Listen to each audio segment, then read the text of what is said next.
Okay, so what I would do is have 5 or 6 newspapers, and I would throw them to different places in the audience. So we would throw one out there, and maybe another one out there. Then we would select a random audience member to choose someone with a newspaper. In fact, in this instance, we have, Peter Nardi's got a newspaper. Somebody will select Peter, so Peter stands up, and I say, Peter, what newspaper have you got?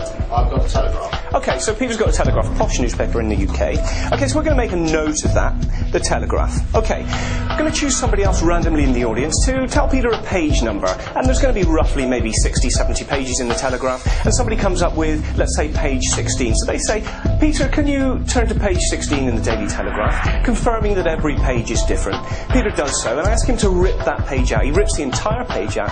Now I ask him to rip that page in half, and in half again, then in half again. So he's ended up with a 6-7-inch square of newspaper. Then I ask him to find a word on that newspaper, either side, and he looks, and on page 16 he finds the word, Peter? Treatment. Treatment, okay. So we'll make a note of that.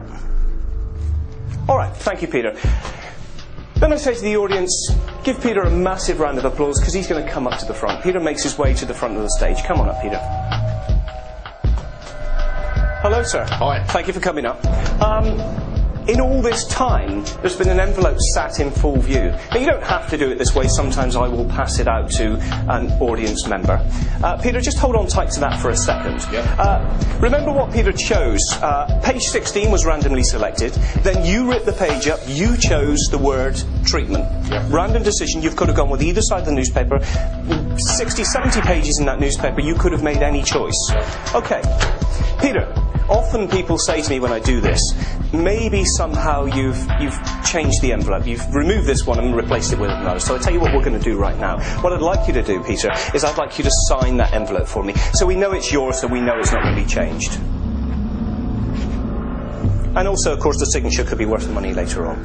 Peter, in this envelope that's been sealed and in full view from before we started, if you look into there, there is another envelope. Okay.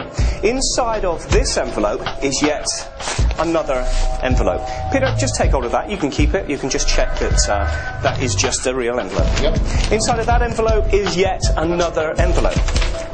Out of this envelope, I'm going to take yet another envelope. Hold on tight to that for me.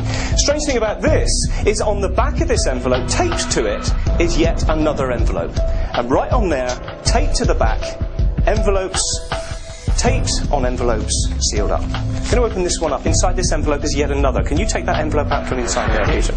In the envelope that's taped to the back of that envelope, yet another envelope. Could you take that one for me? Okay, and we'll get rid of that. Peter, in the white envelope, I'm going to take out, there's a letter in there. I'm going to read this letter out. That's what it says. We go through life making many random decisions.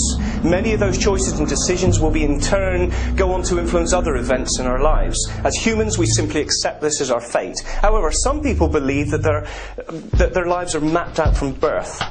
Every choice, every decision, no matter how small, have already been decided long before we even make them. In your hand is a small brown envelope. The contents of that envelope, placed there many hours ago, may prove that our fate is indeed already decided upon. Peter, this envelope has been in full view. That one with inside many other envelopes. Yep. I'm going to ask you to unseal that envelope, and in there you're going to find a piece of newspaper. I'd like you to open that piece of newspaper, and on that piece of newspaper you'll find 2 things circled. You'll find that I've circled a page number and that I've circled a word. What page number did I circle, Peter? Page 16. Page 16. What word did I circle?